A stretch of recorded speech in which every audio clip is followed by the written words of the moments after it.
Bonjour, donc nous allons corriger ce premier exercice sur la fonction exponentielle. Ce premier théorème qui est un théorème et définition qui est vraiment le théorème le plus important de ce chapitre puisque c'est celui qui nous définit la fonction exponentielle de base E. Donc, que dit ce théorème? Il dit qu'il existe une unique fonction f définie et dérivable sur grand R, telle que, quel que soit x appartenant à R, la dérivée de f est égale à f, donc f' de x est égal à f de x, f' de x pardon, est égal à f de x, et f de 0 est égal à 1. Et c'est cette fonction-là qui existe et qui est unique qu'on appellera donc la fonction exponentielle de base E et qu'on notera exp. exp. Alors déjà, première chose, l'existence de cette fonction est admise. On va pas le démontrer, ce n'est pas à notre programme, donc on va seulement s'intéresser à la deuxième partie. Et la deuxième partie, c'est le fait qu'il est marqué qu'elle était unique, qu'il n'y avait qu'une seule fonction qui vérifiait ça. Donc ce qu'on appelle, on dit qu'on démontre l'unicité. Donc c'est très fréquent en mathématiques et en particulier dans le supérieur, où on doit démontrer l'existence d'un objet mathématique et ensuite son unicité, pour qu'il soit complètement caractérisé. Donc nous on s'intéresse qu'à l'unicité. C'est déjà une démonstration conséquente qui demande à être guidée. C'est pour ça que dans cette démonstration, vous avez beaucoup de questions intermédiaires pour arriver jusqu'à la conclusion. Donc, première chose, on a besoin d'un petit lemme pour pouvoir démontrer ce théorème. Alors un petit lemme, c'est en fait un petit résultat mathématique qui va être utile pour démontrer ce théorème. Alors ce petit lemme dit la chose suivante, il dit, vous allez voir que c'est pas très compliqué à comprendre, soit f une fonction dérivable sur R,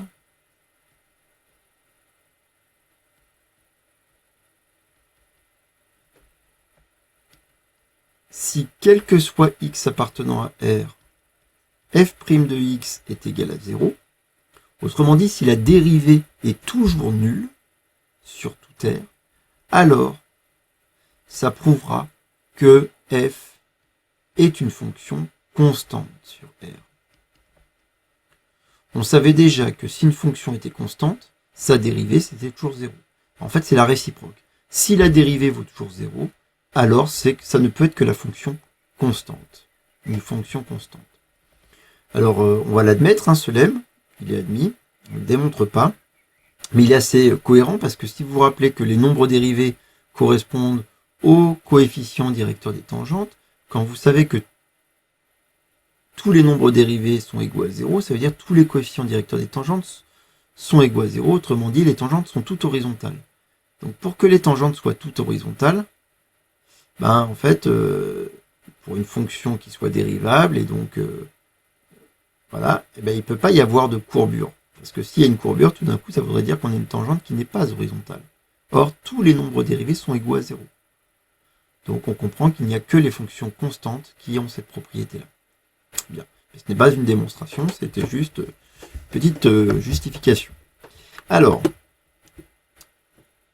l'idée, c'est vraiment d'utiliser ce lemme. Autrement dit, vous allez voir que pour déterminer certaines fonctions, on va d'abord démontrer qu'en fait leur dérivée s'annule tout le temps pour montrer qu'elles sont constantes. Bon. Voyons voir. L'exercice est guidé.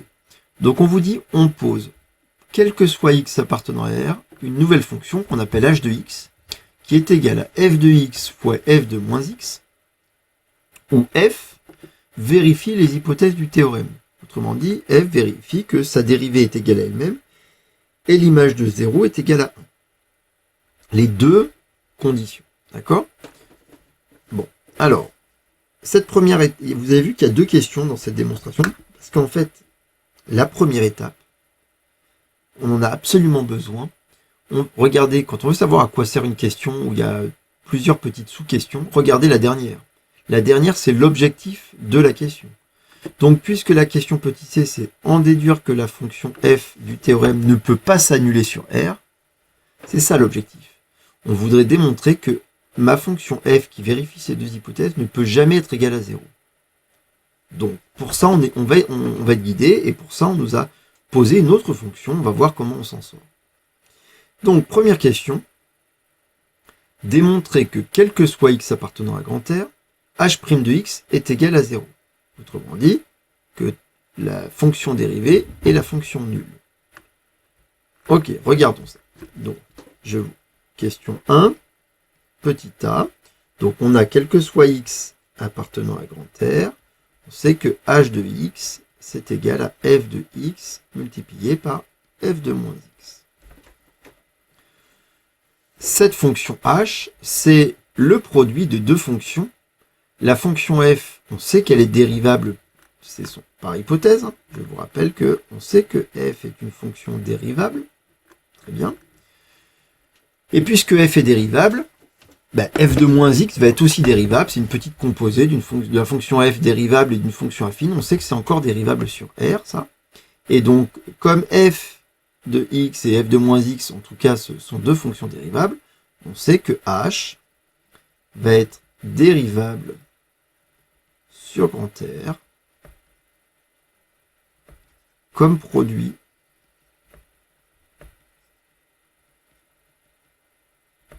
de fonctions dérivables sur grand R. Très bien. Et quel que soit x appartenant à grand R, h' de x, et on va pouvoir donc utiliser nos formules de dérivation pour dériver ce produit. Alors évidemment, c'est de la forme u fois v. Donc, petit rappel, la dérivée de u fois v, c'est égal à u'v plus uv'. Donc, allons-y. U', c'est la dérivée de f. Oui, mais attention, la dérivée de f, donc c'est, je peux l'écrire, je vais l'écrire comme ça. Donc, la dérivée de f, c'est donc f' de x, multiplié par f de moins x, plus f de x, c'est mon u ici, multiplié par, donc, la dérivée de f de moins x. Alors, attention, f de moins x, c'est de la forme, donc on a vu cette année, h de ax plus b, c'est-à-dire c'est une composée d'une fonction et d'une fonction affine. Et on a vu que la dérivée de la composée d'une fonction avec une fonction affine, ça donne toujours a fois h' de ax plus b. Donc a étant le coefficient de ax de ma fonction affine.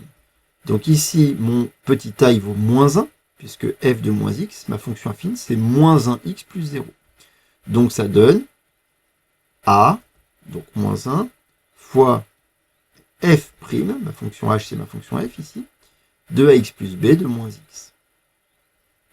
Ça donne donc f' de x. Alors attention, c'est ce que je voulais vous dire tout à l'heure, c'est que la fonction f, elle a une propriété particulière, c'est qu'elle est égale à sa dérivée. Donc je peux remplacer f' de x par f de x fois f de moins x. Le petit moins 1, je peux le mettre ici devant, ça me fait un petit moins à la place du plus, f de x. Et f' de moins x, puisque f' est égal à f, c'est égal à f de moins x. Et regardez, on a f de x fois f de moins x, moins f de x fois f de moins x. Autrement dit, la différence de deux nombres égaux, ça vaut obligatoirement 0. Et donc, on a démontré que quel que soit x appartenant à R, h' de x est égal à 0. Donc, c'est notre premier résultat qui est démontré.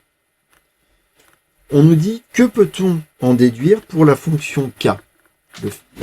Et c'est là où on va utiliser le lemme. Vous reconnaissez ici qu'on a trouvé une fonction qui était toujours, dont la dérivée était toujours nulle. Or, le petit lemme qu'on a utilisé ici nous dit que si la dérivée est toujours nulle, c'est que cette fonction est constante. Donc on en déduit que la fonction h est constante. On en déduit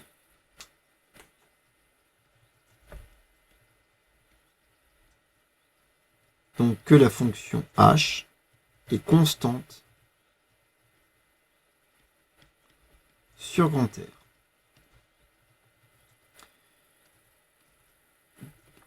Alors, question petit b maintenant. Calculer h de 0.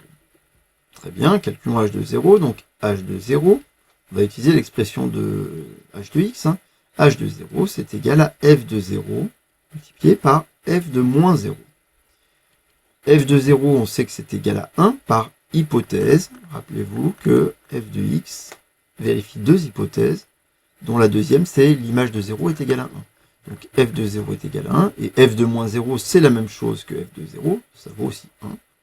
Autrement dit, h de 0 est égal à 1. Alors, regardez, on a démontré que la fonction h était constante sur R, mais on a aussi démontré que h de 0 est égal à 1. Autrement dit, on a une image. Le fait qu'elle soit constante, c'est-à-dire que toutes les images sont égales.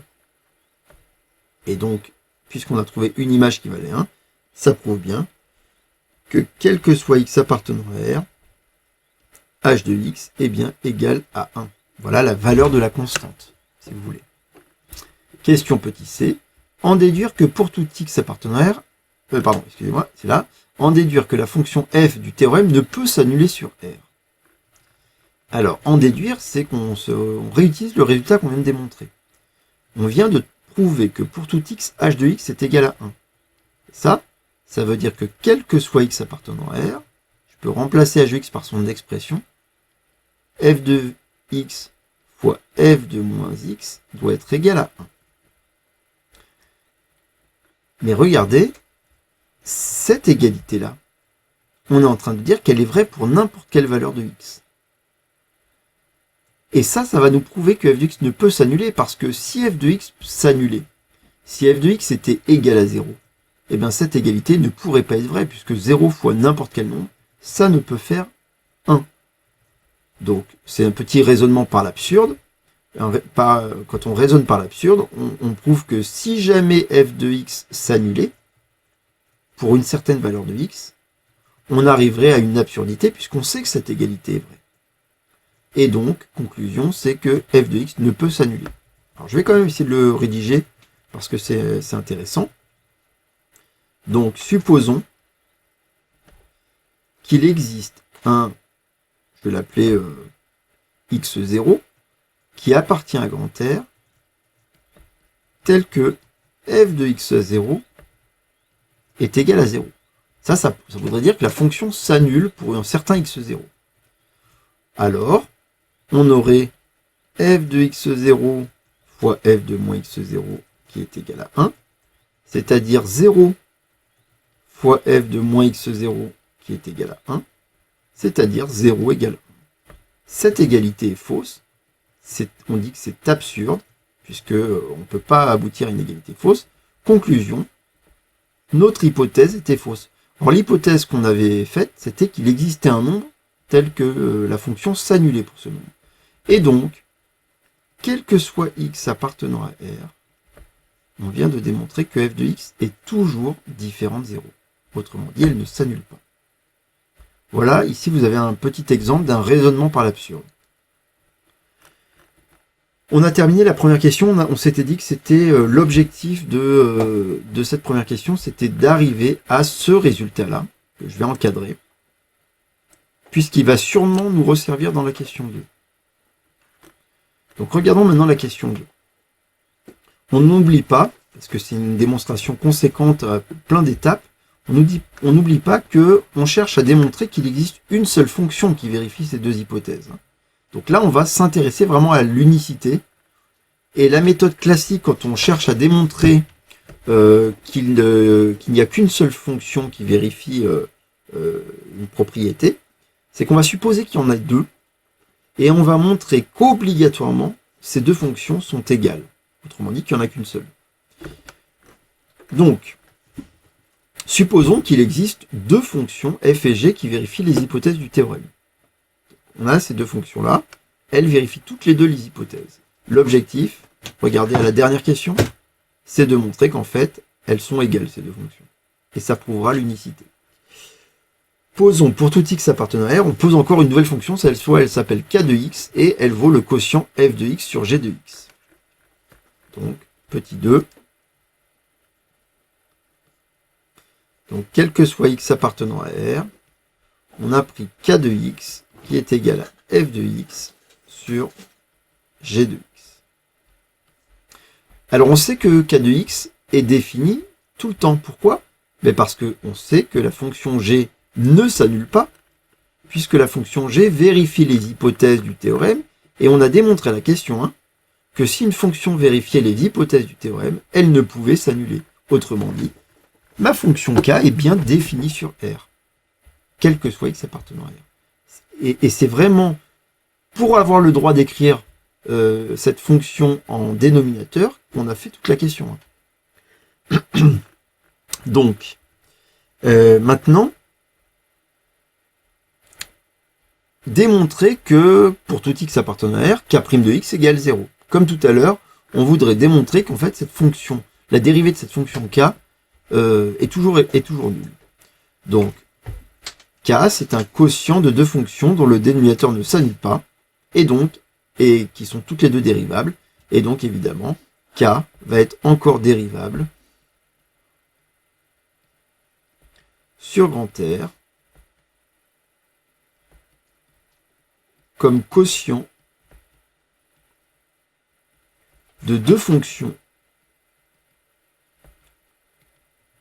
qui sont dérivables sur grand R, dont le dénominateur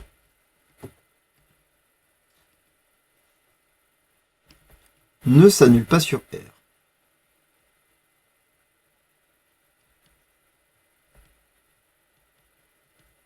Et donc, quel que soit x appartenant à R, on peut donc dériver la fonction k. Alors, cette fois, on a besoin de la formule de la dérivée du quotient, c'est-à-dire la dérivée de u sur v. La dérivée de u sur v, vous vous rappelez, c'est u'v moins uv' sur v carré.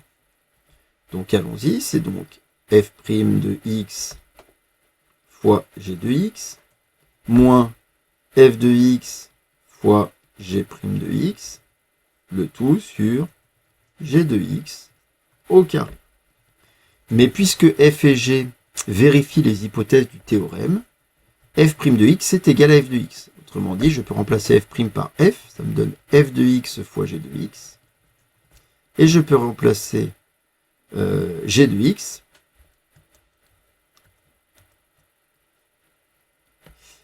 g' de x par g de x. Et regardez le numérateur, f de x fois g de x moins f de x fois g de x, c'est encore une différence de deux nombres égaux, autrement dit, c'est égal à 0. 0 sur g de x au carré, c'est-à-dire 0. On vient bien de démontrer qu'encore une fois, la dérivée de cette fonction k est toujours nulle. D'après le lemme, d'après le petit lemme qu'on a dit, ça prouve que la fonction k est une fonction constante sur grand R. Mais puisque la fonction k est constante sur grand R, quelle va être la question d'après? Calculer k de 0. Vous voyez que c'est vraiment deux étapes de démonstration qui se ressemblent fortement. Donc calculons maintenant k de 0 pour avoir une des valeurs, une image, puisqu'en fait toutes les images sont égales. K de 0, c'est égal à f de 0 sur g de 0, c'est-à-dire 1 sur 1. Autrement dit, c'est égal à 1. Et donc, on sait que ça signifie que quel que soit x appartenant à R, k de x est égal à 1. Puisque c'est une fonction constante dont une des images est égale à 1. Dernière question. En déduire que pour tout x appartenant à R, f de x égale g de x et conclure.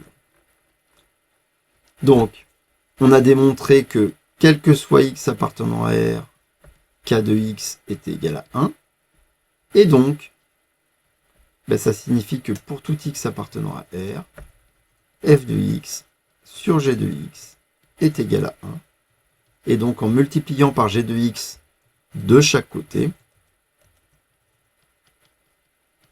on obtient f de x est égal à g de x.